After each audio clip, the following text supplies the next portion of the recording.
Greetings and salutations, friends. Welcome to episode 3 of Ninja Gaiden 1 on the NES. You must be Walter Smith. The name's Ryu Hayabusa. Who? That sword. Of course, you must be Ken Hayabusa's son. In his last letter, my father told me I should see you. Oh wait, that's Ryu talking. He's suddenly an old man. Last letter, I see, so it has already begun. Of course, Ryu has nothing to say. Ken and I were on an expedition to some old Amazon ruins. For some reason I picture him talking like the Quaker oatmeal guy. We found a strange statue and stone tablet. On that tablet it said... Wait a minute. You mean to tell me that statue? Or you mean to tell that statue? Typo. Yes, precisely. I thought it had been stolen. That demon statue possesses enough evil power to destroy an entire nation. Nations can be very small. I guess that's still impressive. The demon came to this earth and caused many deaths. But then, Shinobi appeared to stop the demon in a Sega Nintendo crossover game. Which never happened. Shinobi borrowed the strength of the demon, of the dragon, and countered each of the demon's spells and was thus able to overcome it. Slowly he's turning into a totally different voice. Yet though it was defeated, the demon was not dead. So Shinobi can find the evil power of the demon in two statues of light and shadow. And the body of the demon was confined in a temple. A lot of exposition, god damn. This one must be the shadow statue, therefore. I mean, I guess they gotta explain it at some point. Almost halfway through the game. And this guy's like, I've got it. Bye now, friend. What the? After him, Ryu? Or Ryu? So this is, I don't know, for some reason I have trouble with this stage. I'm not sure why. Because I can breeze through stage 4 without any real problems. I was able to beat it without dying. Here I had to practice this a little bit, and this is the stage before that. I think it might be because this is where they start throwing eagles and other horrible, horrible things at you. And of course these eagles can absolutely rape you if you're not careful. In fact, you can see I take a hit right there from an eagle.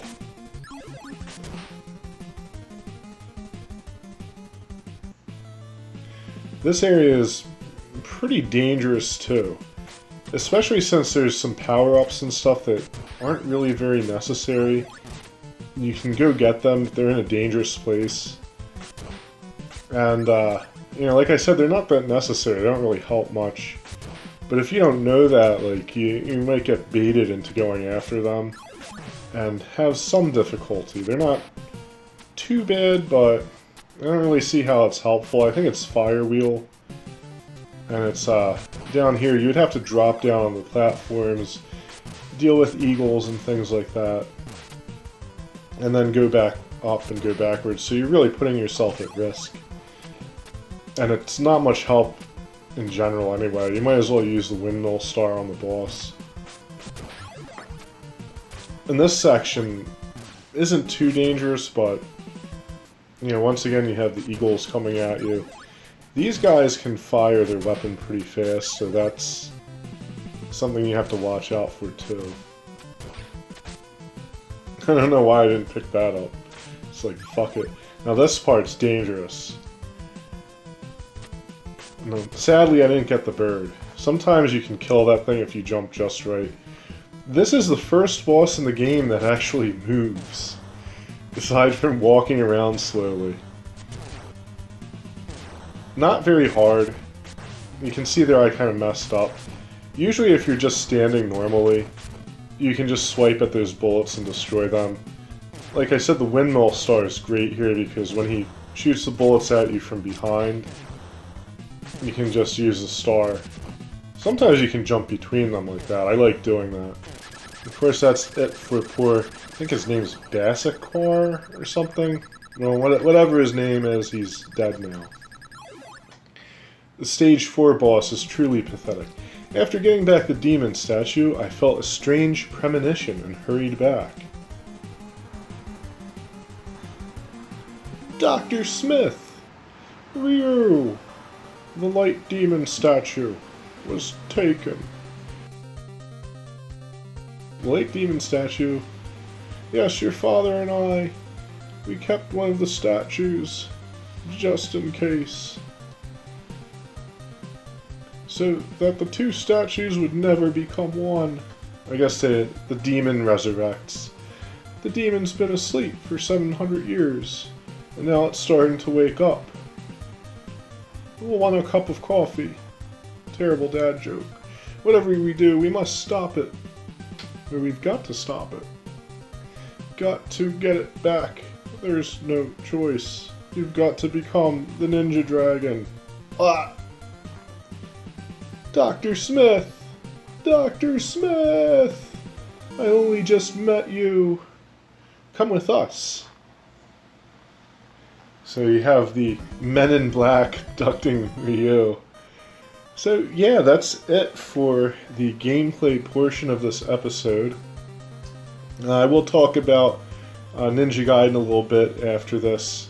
And so if you want to hear my thoughts and experiences with the game, you can stay tuned, if that's even something people say anymore. If not, well, I'll see you next time. So, what I did was I tried Ninja Gaiden on the TurboGrafx 16. Not really relevant to this episode or anything. But I did try it out of curiosity. I found it years ago. It was only released in Japan. It's an interesting thing, really. It was done by Hudson Soft. I guess Tecmo gave them the rights or something and let them do the port. The graphics are actually pretty nice.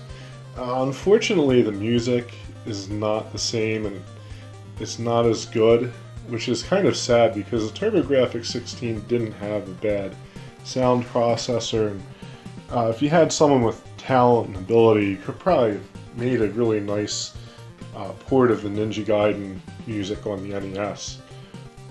Aside from that, though, it's different in some ways, but it's actually very true to the NES version. So it's an interesting little piece. Of course, I know nothing about the story because it was all in Japanese, so I don't know if there's any variants there. There very well could be. Like I said, it was done by Hudson Soft. They did change some things, like Spin Slash isn't super overpowered.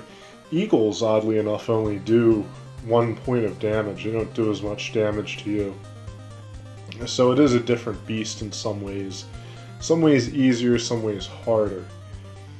But yeah, so that was just a fun little piece of trivia. There was also a Ninja Gaiden 4 in the works for the Sega Genesis.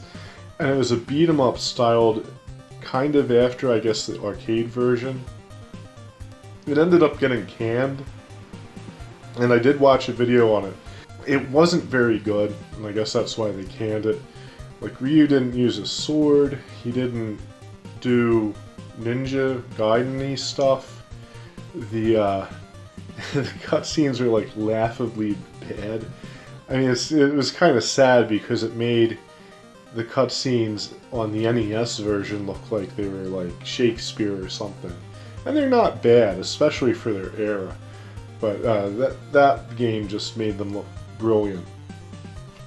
But yeah, you know, it's just some fun information. Maybe I'll get the beta for the Sega Genesis version someday and play it. I don't know if it's gettable, but, you know, in the age of the internet, just about anything is. Aside from that, like I said, I did have some trouble with Stage 3. It took me some time to practice it. I'm not sure like what the deal is with that. I've always had trouble with this stage. Stage 4, on the other hand, I'll probably have that episode ready in a few days. It won't really take long. And mostly I just have to write the guide portion and then I move on. But yeah, oh, there's some other interesting little bits of information. They named every area in the game, and they named every chapter. I think this one was called The Chase. I'll have to look it up to make sure. The area you start out in is called Crystal Lake, and I can't believe that would be anything other than like a Jason reference. I just can't imagine it being anything other than that. Like Crystal Lake, are you kidding me? So that's kind of cool though, I like that. Aside from that though, there's also the Lizard Mountains, which is that snowy area.